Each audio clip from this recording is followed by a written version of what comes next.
أعوذ بالله من الشيطان الرجيم. بسم الله الرحمن الرحيم. سبحان الذي أسرى بعبده ليلا من المسجد الحرام إلى المسجد الأقصى الذي باركنا حوله لنريه من آياتنا إنه هو السميع البصير.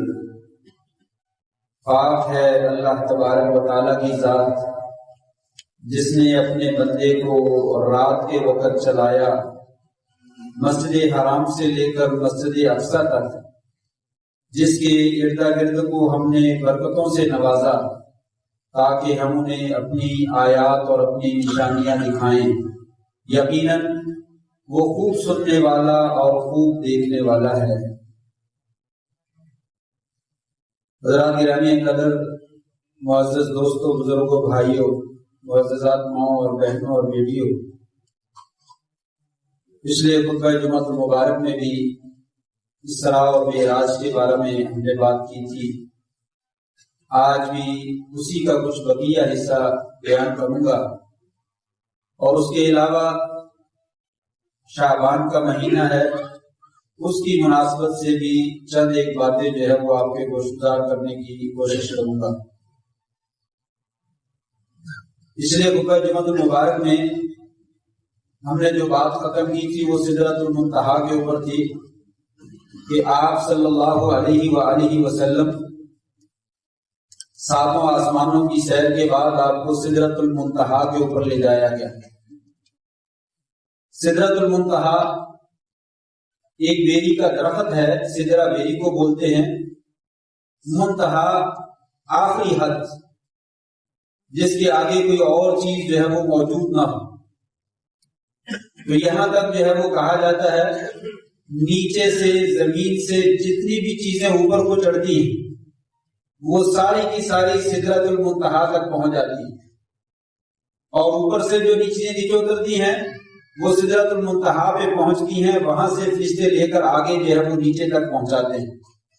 یعنی یہ دنیا کی کائنات کی انتہا ہے، اس سے آگے کیا ہے اللہ ہی بہتر جانتا ہے۔ بعض شارحین کا کہنا ہے کہ آپ صلی اللہ علیہ وآلہ وسلم کی آخری منزل سدرۃ المنتہا تھی، لیکن بعض روایات سے ثابت ہوتا ہے کہ سدرۃ المنتہا سے آگے بھی تھی، آپ اس سے کچھ آگے بھی گئے، لیکن آگے کہاں تک گئے اس کا ذکر جو ہے وہ صراحت کے ساتھ احادیث میں ہمیں نہیں ملتا ہے۔ سدرۃ المنتہا مختلف روایات ہیں، بعض روایات میں چھٹے آسمان پہ، بعض روایات میں یہ 7ویں آسمان پہ۔ صحیح بات یہ ہے کہ اس کی جڑیں جو ہے وہ چھٹے آسمان پہ ہیں اور اس کی بلندی جو ہے وہ 7ویں آسمان اور اس سے اوپر تک ہے، لہذا دونوں حدیثیں جو ہے وہ صحیح ہیں۔ جن میں چھٹے آسمان کا ذکر ہے وہ بھی صحیح ہے، اور جن روایات میں 7ویں آسمان کا ذکر ہے وہ بھی صحیح ہے، یعنی اس کی ابتدا چھٹے آسمان سے ہو جاتی ہے اور اس کی انتہا جو ہے وہ 7ویں آسمان۔ اس کے کچھ اوصاف احادیث میں موجود ہیں، مثلا اس کے پتوں کے بارے میں آتا ہے ہاتھی کے کان جیسے بڑے بڑے پتے ہیں، اور اس کے بیر جو ہیں وہ حجر شہر، یمن کا ایک شہر ہے، اس کے بڑے بڑے مٹکے جس میں 4-5 من کے قریب پانی آ جاتا ہے، وہ مٹکے کے برابر جو ہے اس کے بیر ہیں، اس کا پھل ہے۔ اس کے اوپر پتنگے، فراشے، چھوٹے چھوٹے حشرات، جگنو جسے آپ کہہ سکتے ہیں، آگ کے اوپر اڑنے والے پرندے چھوٹے چھوٹے سے، وہ اس کے اوپر جو ہے وہ اڑتے ہیں۔ آپ نے اس کے بارے میں ذکر کیا فراش من ذہب، وہ سونے کے ہیں، سونے کے بنے ہوئے ہیں، لیکن اللہ تبارک و تعالیٰ ان کے اندر جان ڈالی ہوئی ہے اور وہ اڑتے ہیں۔ اور آپ نے یہ بھی فرمایا وہ سدرۃ المنتہا یہ الوان، وہ تو مختلف قسم کے رنگ ہیں، اتنے خوبصورت ہیں، اتنے شاندار ہیں، اس کو بیان نہیں کیا جا سکتا۔ وہ سدرۃ المنتہا اپنی زرق اور برق اور چمک کے ساتھ اتنے مختلف قسم کے رنگوں کی ہے، اور اس میں جو ہے وہ کہکشائیں جو ہے وہ نظر آتی ہیں، عجیب و غریب قسم کا منظر جو ہے وہ نظر آتا ہے، اس کی کیفیت کو انسان زبان کے ساتھ جو ہے وہ بیان نہیں کر سکتا۔ اس سدرۃ المنتہا کے اوپر آپ کو جو ہے وہ لے جایا گیا۔ اس کے بعد آپ کو جنت اور جہنم کی سیر بھی کروائے گی، بہت ساری چیزیں دکھلائے گی. 2 باتیں جنت کی اور 2 باتیں جہنم کی ہم ذکر کرتے ہیں اور اس کے بعد اپنی بات کو آگے بڑھاتے ہیں. جنت میں آپ صلی اللہ علیہ وسلم نے فرمایا میں نے حضرت عمر کا محل دیکھا، اس میں ایک کنیز کو، ایک خادمہ کو بھی دیکھا. میں آگے بڑھا، میں محل میں داخل ہونے لگا تو پھر میں پیچھے ہٹ گیا. آپ نے آ کر حضرت عمر کو بتایا میں نے جنت میں تمہارا محل بھی دیکھا ہے.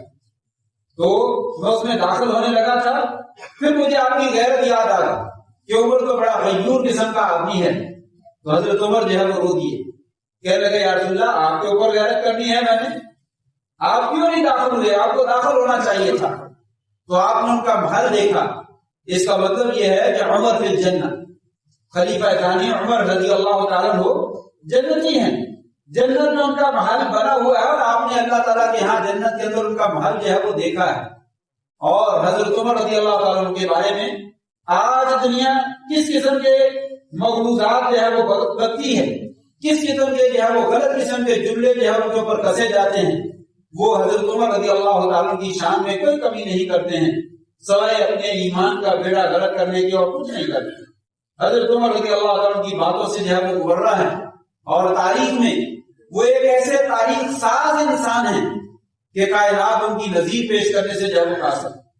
اپنے تو اپنے بیگانے بھی ان کی زندگی سے عبرت اور نصیحت حاصل کرتے ہیں اور ان کی زندگی سے قانون لیتے ہیں کہ زندگی کو چلانا ہے تو اس طریقے سے چلاؤ، حکومت کو چلانا ہے تو اس طریقے سے چلاؤ جیسے خلیفہ ثانی عمر بن خطاب رضی اللہ عنہ نے جو کیا. ایک بات. دوسری بات، جنت کے اندر محل دیکھنے کے بعد پھر حضرت عمر رضی اللہ عنہ کی سیرت کے اوپر غور کیجیے تو وہاں سے بھی ایک بہترین قسم کا سبق ہمارے لیے جو ہے وہ موجود ہے. جب فوت ہونے لگے تو ایک بندہ آیا اور آ کر کہنے لگا خلیفۃ المسلمین مبارک ہو، آپ ابتدائی مسلمان ہونے والوں میں سے ہیں.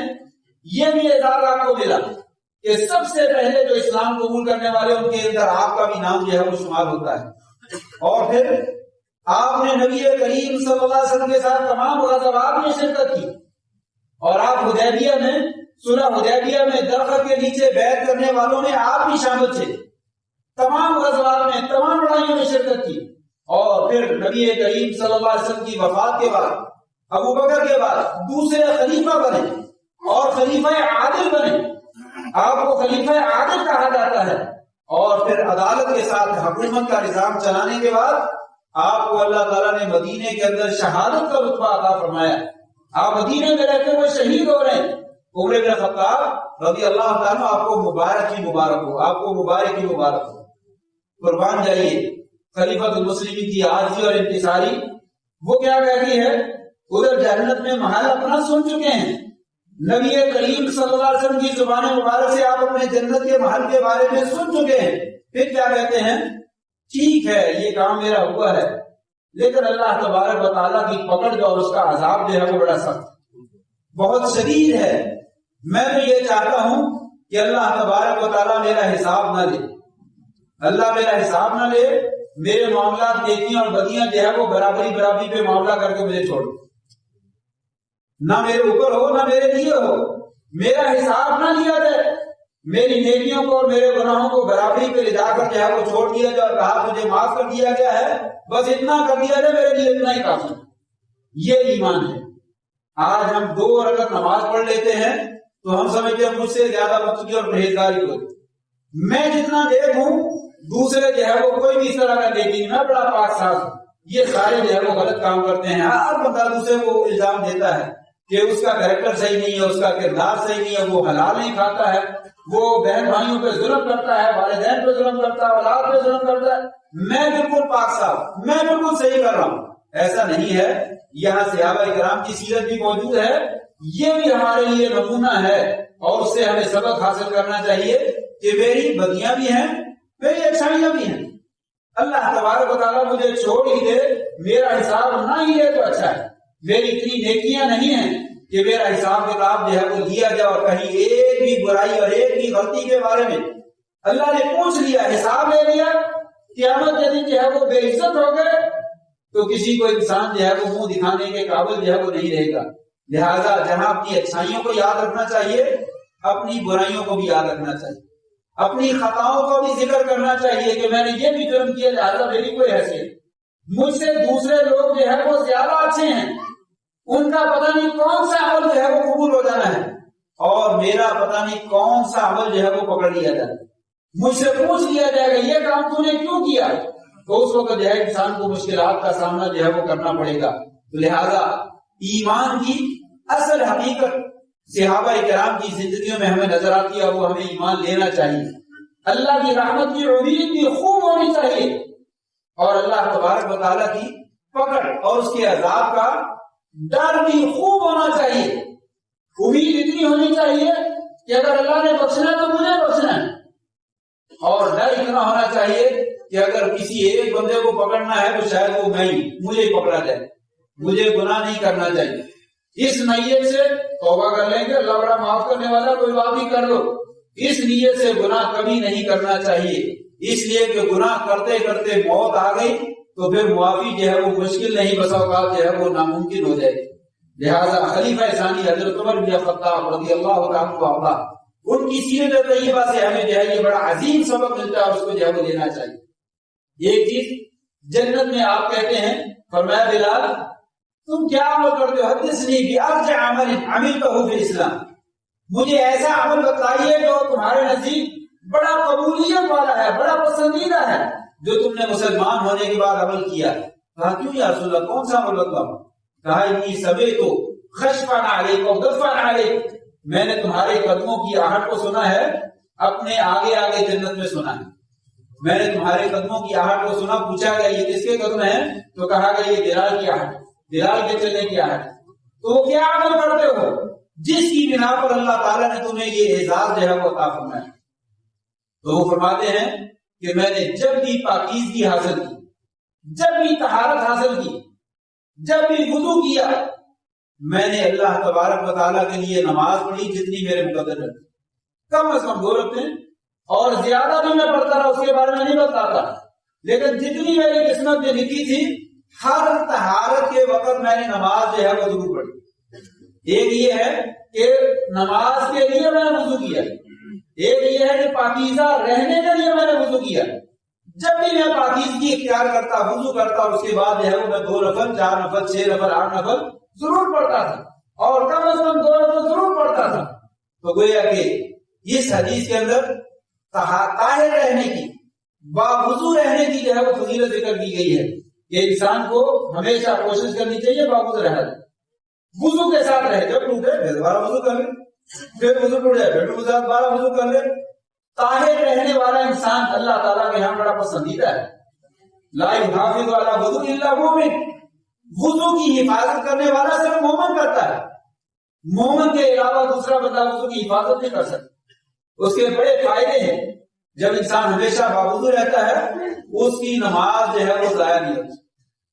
کتنے ہی مواقع ایسے ہوتے ہیں، نماز پڑھنے جا رہا ہے، مسجد میں جا کے وضو کروں گا، رستے میں کوئی ایسا معاملہ ہو جاتا ہے جس کی وجہ سے لیٹ ہو جاتا ہے، اور پھر مسجد میں آتے وضو کرتے کرتے اور واش روم میں جاتے ہوئے انسان کی نماز ساری گزر جاتی ہے، یا اکثر رکھتے گزر جاتی ہے۔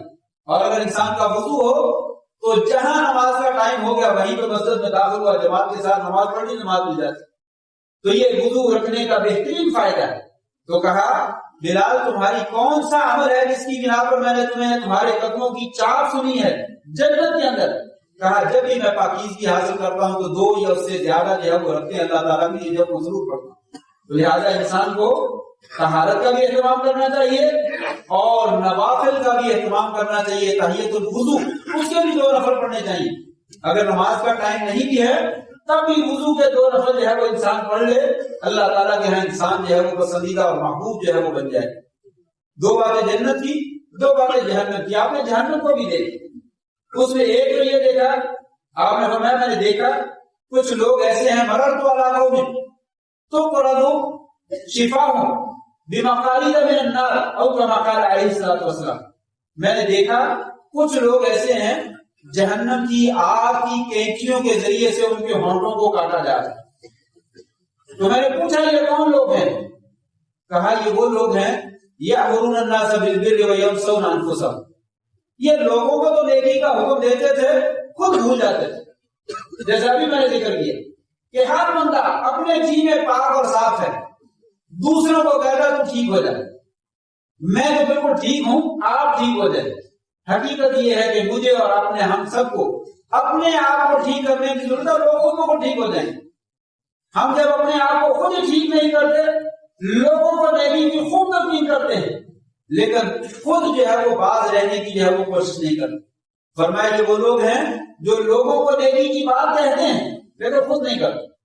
بچوں کو ہم بہت کہتے ہیں بیٹا نماز پڑھو، بیٹا تم اٹھے نہیں، صبح کی نماز نہیں پڑھی، اور خود اٹھے گی، خود پتہ ہی کوئی کون سی نماز جماعت کے ساتھ پڑھی ہے کون سی نہیں پڑھی ہے۔ فرمایا وہ خطیب ہو، وہ عالم ہو، وہ جاہل ہو، کوئی بھی آدمی دوسروں کو جو ہے وہ نیکی کا حکم دیتا ہے اور خود جو ہے وہ نیکی نہیں کرتا ہے، فرمایا جہنم کے اندر جہنم کی آگ کی کینچی کے ساتھ ان کے ہونٹوں کو جو ہے وہ کاٹا جائے۔ یہ منظر جو ہے وہ مجھے دکھایا ہے۔ لما تقولون ما لا تفعلون، لوگوں ایسی بات کیوں کہتے ہو جو تم نے کرنی نہیں ہے۔ آج ہماری دین بھی اور ہماری سیاست بھی ساری کی ساری اسی کے اوپر مشتمل ہے کہ کرو کچھ اور کہو کچھ۔ لین دین کا معاملہ اور آپس میں تجارت کا معاملہ، سیاست کا معاملہ، ہر جگہ پہ معاملہ یہی ہے کہ دکھانے کا ہاتھ اور ہے اور کھانے کا جو ہے وہ کچھ اور، کرنے کا کچھ اور ہے اور کہنے کا جو ہے وہ کچھ اور ہے۔ یہ معیار جنتی لوگوں کا نہیں ہے بلکہ یہ معیار جو ہے وہ جہنمی لوگوں کا ہے۔ اس کی اپنی دنیا کو بھی اور اپنی آخرت کو بھی جو ہے وہ سنوارنے کی جو ہے وہ کوشش کرنی چاہیے۔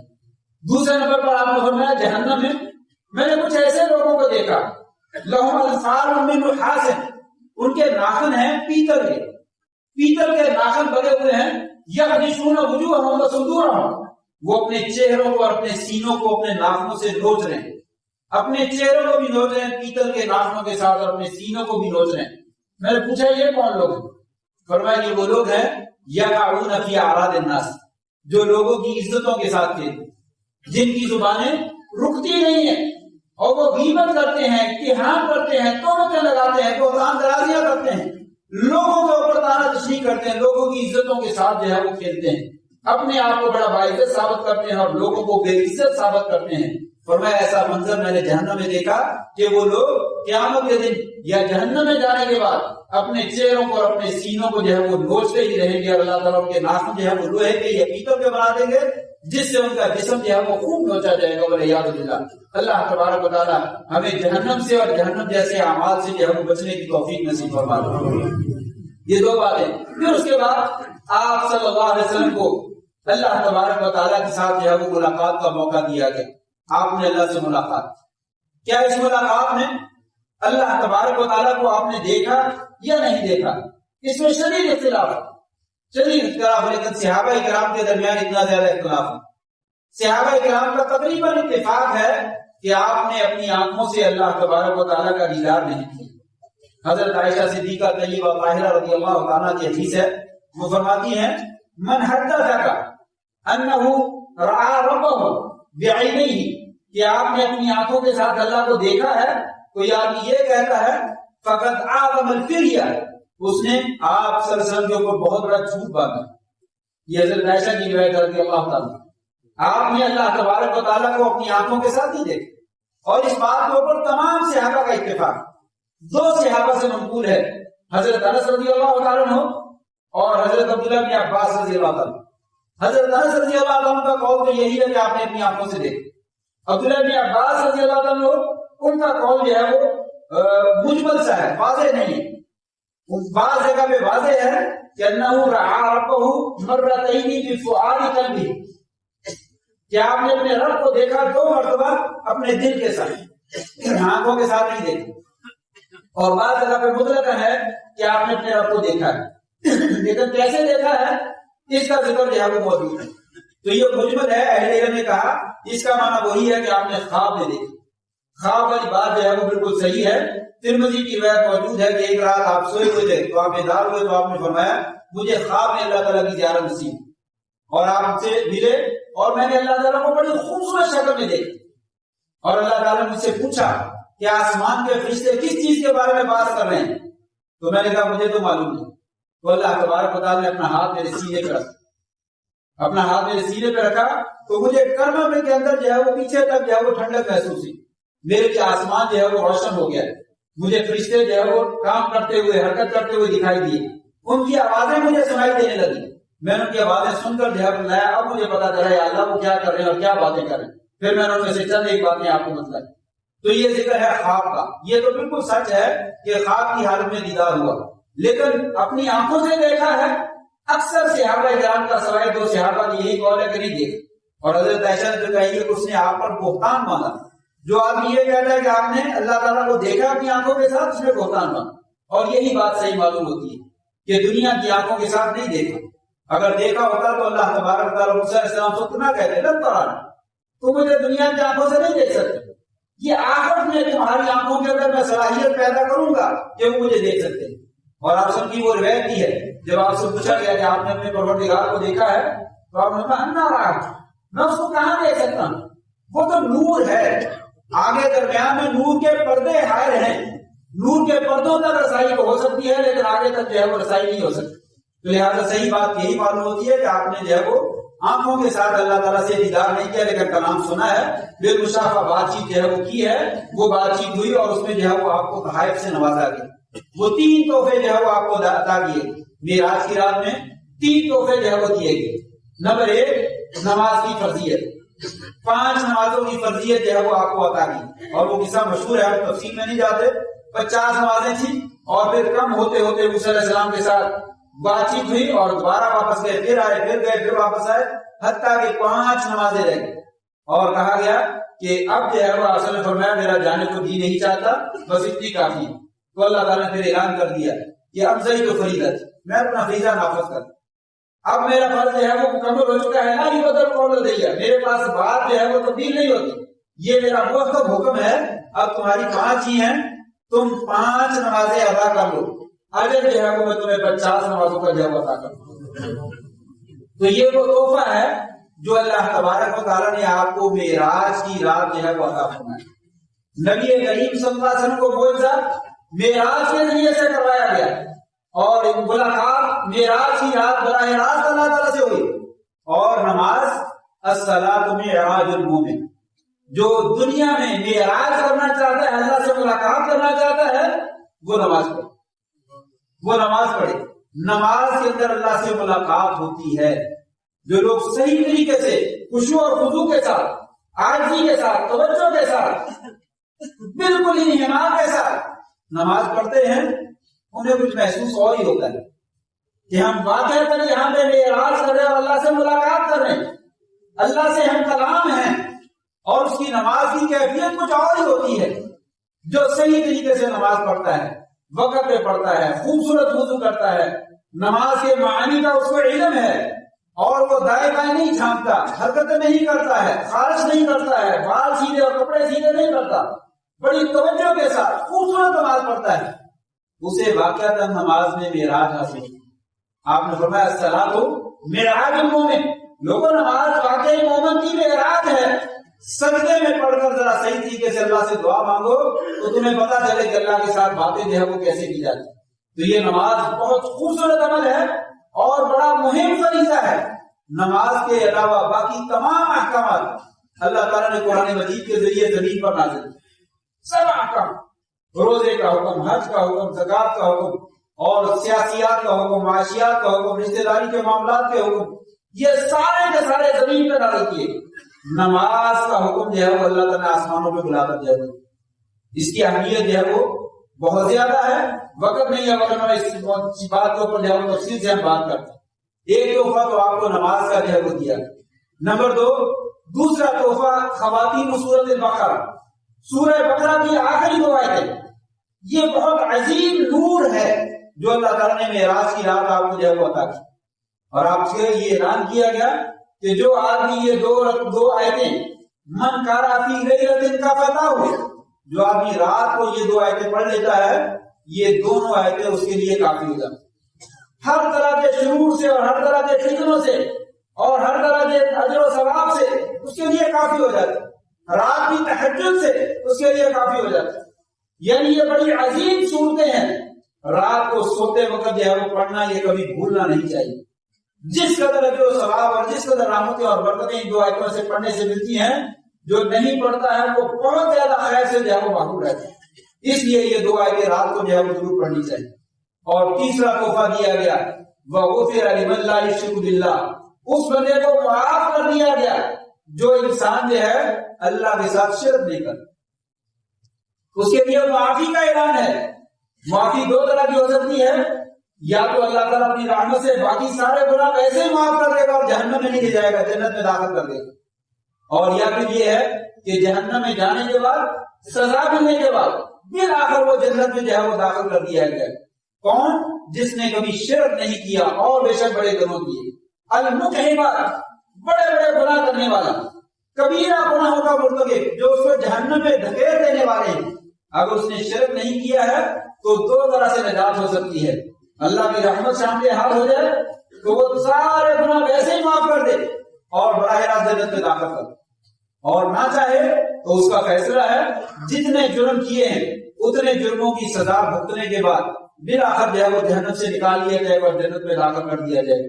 لیکن جس بندے نے شرک کیا ہے اس کے لیے کوئی معافی کا اعلان. ان اللہ لا یغفر ان یشرک به ویغفر ما دون ذلک لمن یشاء. شرک کو اللہ نے معاف نہیں کرنا، باقی ہر گناہ کو جو ہے وہ معاف کر دے.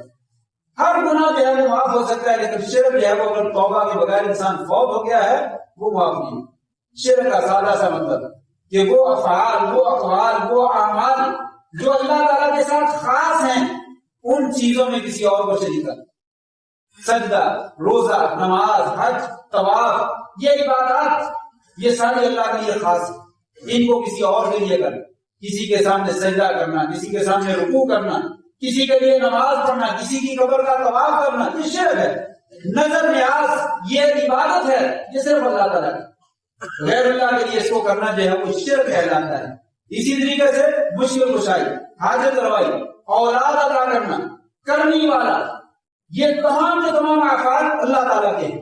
ان میں کسی اور کو شریک ٹھہرانا کہ اللہ کے ساتھ کوئی اور بھی کرنے والا ہے، اللہ کے علاوہ کوئی اور بھی اولاد دے دیتا ہے، اللہ کے علاوہ کوئی اور بھی رزق دے دیتا ہے، یہ شرک ہے.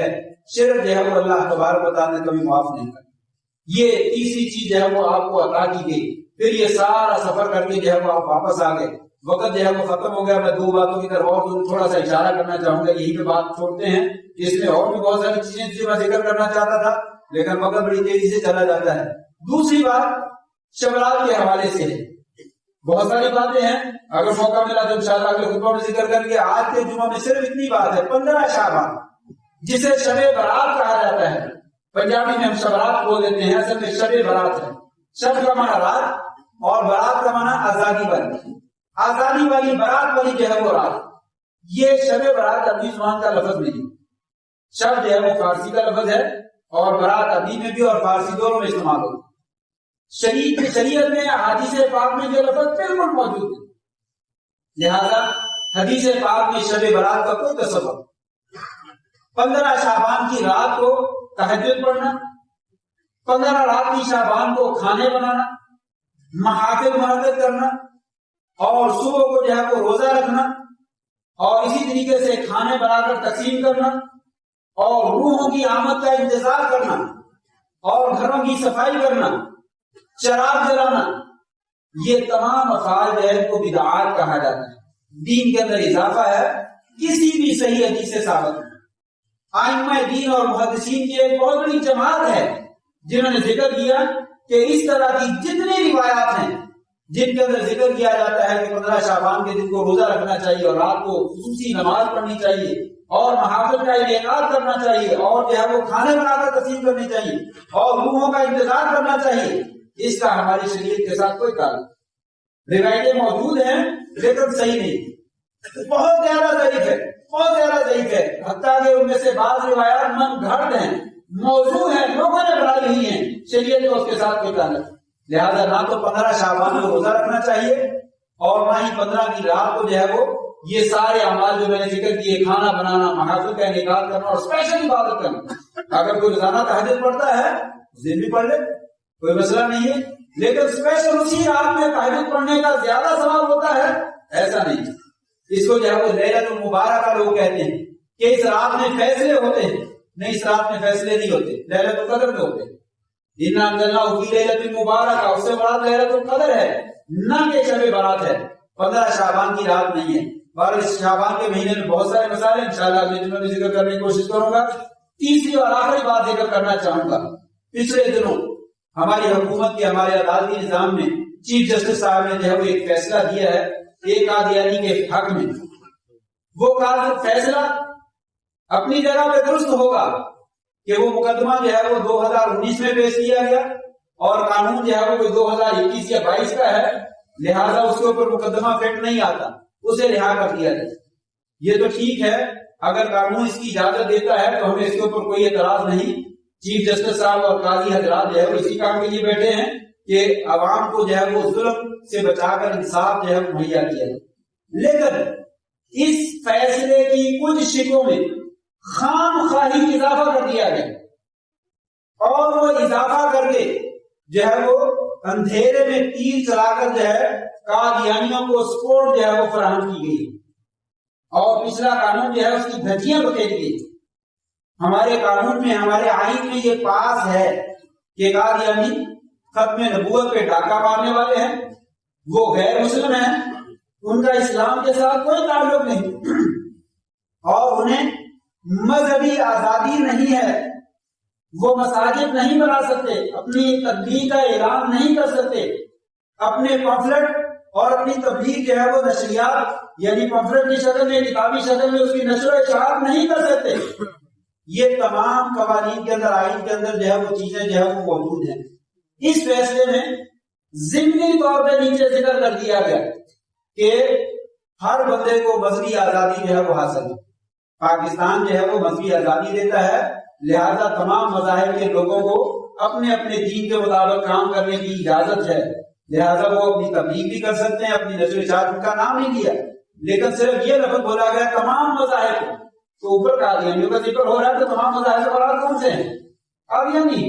در پردہ جو ہے ان کو سپورٹ فراہم کی گئی ہے اور نتیجہ یہ ہوگا کہ آئندہ کوئی آدمی ان کے خلاف مقدمہ نہیں کر سکے۔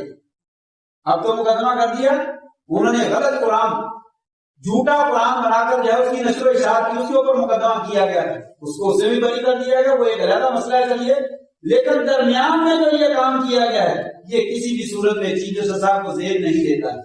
یہ مسلمانوں کے دین کے ساتھ، مسلمانوں کے عقائد کے ساتھ کھیلنا ہے۔